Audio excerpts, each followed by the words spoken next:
শুভ সকাল বন্ধুরা, কেমন আছো তোমরা? আশা করছি সবাই খুব ভালো আছো, সুস্থ আছো। আমিও ভালো আছি। তো একেবারে সকাল সকাল রান্নাঘর থেকে শুরু করলাম আজকের ব্লগটা। আমাদের এখানে প্রচণ্ড ঠান্ডা পড়েছে, তো এই কনকনে ঠান্ডায় ভোর 5টায় উঠেছি।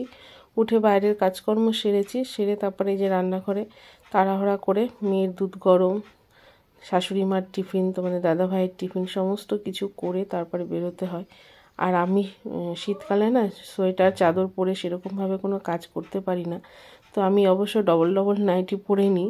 আর বাইরের কাজটা করে যেহেতু ঘরে এসে একটু গরম লাগছে, কাজের মধ্যে থাকলে কিন্তু শীতকালে গরমটা মানে শরীরে গরম এসে যায়। আর এই যে রুটি ছিল, মানে গতকাল রাতে রুটি করেছিলাম, তো একটু বেশি করে রেখেছিলাম, সেটাই এখন একটু এগরোলের মতন করে দিচ্ছি। মেয়ে খাবে না, মেয়ে হলো ওটস খাবে, ওর জন্য দুধ গরম করছি। আর এখানে দেখো ট্যাঙ্কির জলের ঠান্ডা জলে হাত একদম অবশ্যই এসছে, তো একটু হাতটা ছেঁকে নিচ্ছি আর কি। প্রচণ্ড ঠান্ডা, এই ঠান্ডায় মানে সকালে উঠতে ভীষণই কষ্ট। যাই হোক, নিত্যদিনের যেটা কাজ সেটা করতেই লাগবে, সকালে উঠতে কষ্ট বললে হবে না, কারণ সকালে বেরোতেই লাগে। আর এখানে তেলের শিশিতে তেলটাও ফুরিয়ে এসছে, কিন্তু এতটাই ব্যস্ত যে আমি এখন তেলের প্যাকেট খুলে তেলটা ভরতেও পারছিলাম না। তো যাই হোক, যেটুকু ছিল তাতে হয়ে গেল। আর এখানে দেখো কিছু বাসন ছিল, কাজ করতে করতে সেগুলোকে ধুয়ে নিলাম। আর আমি চা বসাবো, তো শাশুড়ি মাকে বললাম উঠে পড়ুন, কারণ চাটা খেয়ে তারপরে আবার শুয়ে পড়বে, সেই কারণে। আর এই যে এখানে দেখো তোমাদের দাদাভাই এগ রোলের মতন করে দিলাম রুটিটাকে, তা না হলে কি বলো তো, মানে আগের দিনে রুটি খেতে চায় না, একটু এগ রোলের মতন করে দিলে তবে খায়। আর এখানে চায়ের বাসনগুলো গতকাল রাতে একদমই মাজা হয়নি, চায়ের কাপও সেই টেবিলেই রয়েছে। তো আমার মাঝে মধ্যে বলি না, একটু মানে কাজকর্ম করতে খুব একটা ভালো লাগে না, আলিস্যি আসে, তখন আর সব ফেলে রেখে দিই, রাতে আর কিছু করা হয়নি। তো যাই হোক, রাতে কিছু করিনি বলেই আজকে সকালে আমার প্রচণ্ড হুটোপাটা লেগে গেছে। আর এখানে চায়ের জল বসিয়ে দিয়েছি, তারপরে আবার মেয়েকে দুধ দিয়ে ওটস দেওয়া হলো, ও একটু ঠান্ডা না হলে খেতে পারে না, ওকেও তুলে দিয়েছি। আর এই যে আমার শাশুড়ি মাও উঠে পড়েছে, কারণ এই কাজগুলো একটার পর একটা যদি পরপর করে না দিই না, পরে এসে আবার হুটোপাটা লেগে যায়, এই জন্য পরপর কাজগুলো একদমই করে নিই।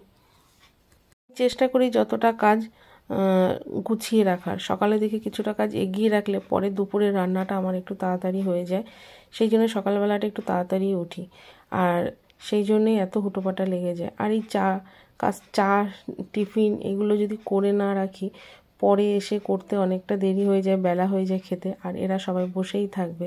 সেই জন্য ভাবি সকালের পাটটা করে গেলে, টিফিনের পাটটা করে রেখে গেলে ওদের খাওয়া হয়ে যায়, আর আমি আসার পর আর অতটা আমার টেনশান থাকে না, আর হুটোপাটাও লাগে না। আর আমি মানে যেখানে যাই সেখানেও আমি একটু ধীরস্থিরভাবে একটু 10 মিনিট পর বাড়ি আসলেও আমার কোনো অসুবিধা হয় না। তো এখানে দেখো আমার আর তোমাদের দাদা ভাইয়ের দুধ চা করে নিয়েছি, শাশুড়ির মার লিকার চা দিয়েছি। তো আমাদের বাড়িতে এক একজনের এক এক রকম সব কিছু। আর এই যে মেয়েকে দুধ দেওয়ার পর একটু বাড়তি দুধ ছিল, সেটাকেও আমি জাল দিয়ে রাখলাম। আর এই যেখানে টেবিলে চা নিয়ে এসেছি, সবার খাবার রেডি করে দিয়েছি। আর এবার আমি রেডি হয়ে যাব, মেয়েকে তুলে দিয়েছি। আর ওই দেখো মশারির মধ্যেই বসে আছে, ও উঠতে চাইছে না। শীতকাল তো, আজকে পড়া নেই, অন্যদিন 6টা 6:30টায় পড়া থাকে, তখন উঠে পড়ে। আর আমিও এই যে রেডি হয়ে নিয়েছি। আর বিছানাপত্র আমার সকালবেলা তোলা হয় না, আমি আসার পরই তুলি। তো মাঝে মধ্যে যেদিন মেয়ে পড়তে চলে যায়, হাতে সময় থাকে, সেদিনকে তুলে ফেলি।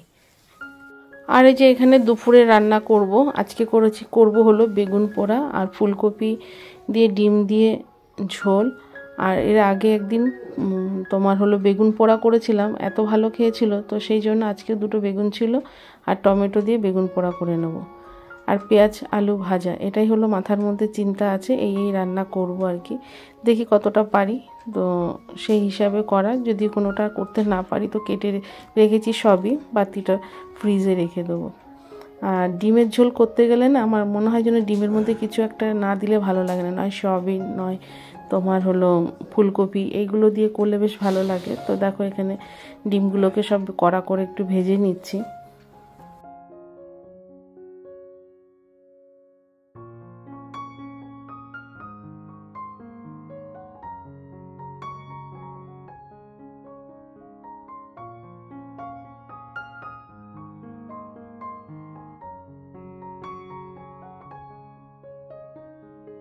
আর এখানে দেখো বেগুন পোড়াটা মেখে নেব, তার জন্য টমেটোটাকে আগে ছাড়িয়ে নিলাম গাটা, আর এখানে যে বেগুনগুলো ছাড়িয়ে নিচ্ছি খোসাটা। আর এখানে পেঁয়াজ লঙ্কা দিয়ে পরে একটু মাখবো আর কি। মানে এটা কাজ করতে করতে এদিকে তরকারি বসানো আছে, ওটা করতে করতে গুছিয়ে নিলাম, তো তাড়াতাড়ি হয়ে যাবে।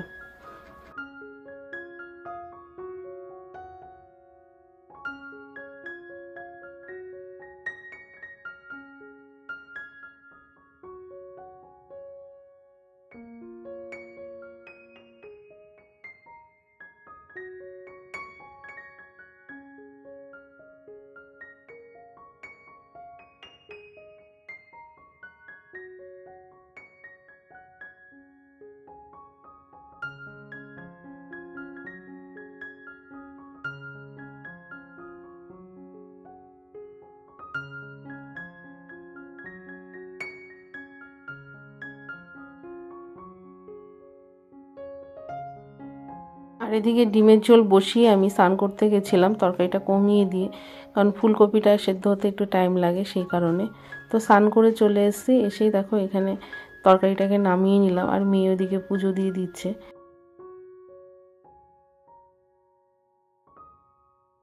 তো আজকে অনেক দিন পর শাড়ি পরেছি, তো শাড়ি পরা হয় না, তো ঠিক মতন পরেও নি, তাড়াতাড়ি করে তরকারিটা নামিয়ে নিলাম। আর এখানে দেখো আমার ফুলকপি রেডি, আর ওই যে পেঁয়াজ কলি আর আলু ভাজা করবো, ওটা কেটে রেখেছিলাম, তো ভাবলাম বসিয়ে দিই। আর এখানে তোমার মটরশুঁটি আর হলো আলুটা আগে দিয়েছি, কারণ পরে একসাথে দিলে না কড়াইতে লেগে যায়। আর এখানে দেখো পেঁয়াজ কলিগুলো কাটা আছে। তো যাই হোক, এগুলো সব একসাথে ভেজে নিলাম, দিয়ে দুপুরে সবাইকে মানে কড়াইতে এদিকে মটরশুঁটি আলু পেঁয়াজ দিয়েছি, আর এদিকে সবাইকে খেতে দিয়ে দিয়েছি, কারণ এটা করতে খুব একটা টাইম লাগে না পেঁয়াজ কলি আর আলু ভাজতে গেলে। আর সমস্ত বাসনগুলো আজকে স্নান করার আগে মাজা হয়নি, তো এগুলো সব রেখে দিয়েছি, পরে করব।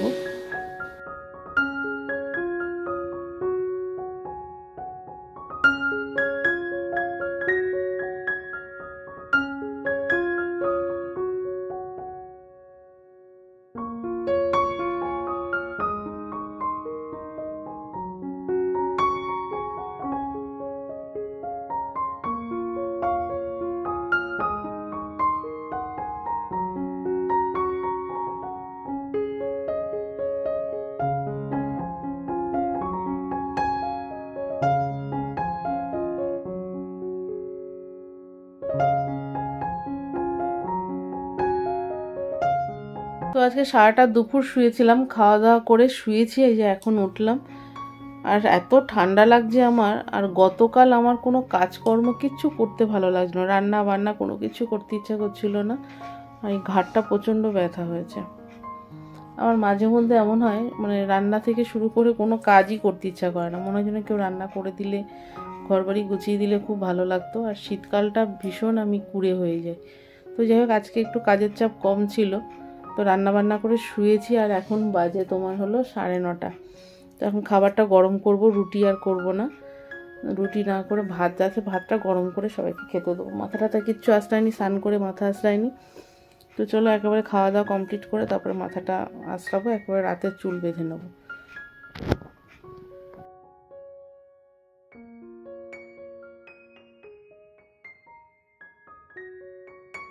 আর এখানে ভাবলাম মাথায় চুল বাঁধার আগে একটু চুলের পরিচর্যা করে নিই, কারণ 2-3 দিন ধরে রাতে শোয়ার সময় চুলটা একদমই বাঁধা হয়নি। সংসারের সমস্ত কাজকর্ম তো টাইম মতন করেই নিই, তো ভাবলাম যে 5 মিনিট সময় বের করি নিজের জন্য। আর এই যে তেলের মধ্যে না একটা ভিটামিন ই ক্যাপসুল দিয়ে নিচ্ছি, তো এইটা দিয়ে তেলটাকে ভালো করে ঘেটে নেবো, নিয়ে তারপরে চুলে মাথার তালুতে দেবো আর কি। আর শীতকালে চুলগুলো ভীষণ ড্রাই হয়ে যায়, তো সেই কারণে, তো এতে চুলটাও ভালো থাকে।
দেখো মাথা প্রচণ্ড যন্ত্রণা করছিল, তো আমি যে বিলি কেটে কেটে মাথায় তেল দিলাম, আর তেলটা দিয়ে না ভীষণ আরাম লাগে। শীতকালে তেল দিলে মানে বালিশ, লেপ, কম্বল যা থাকে তাতেই লাগে, কিন্তু আমি আর মাথা যন্ত্রণা রাখতে পারলাম না, সেই জন্য মাথায় একটু তেল দিলাম।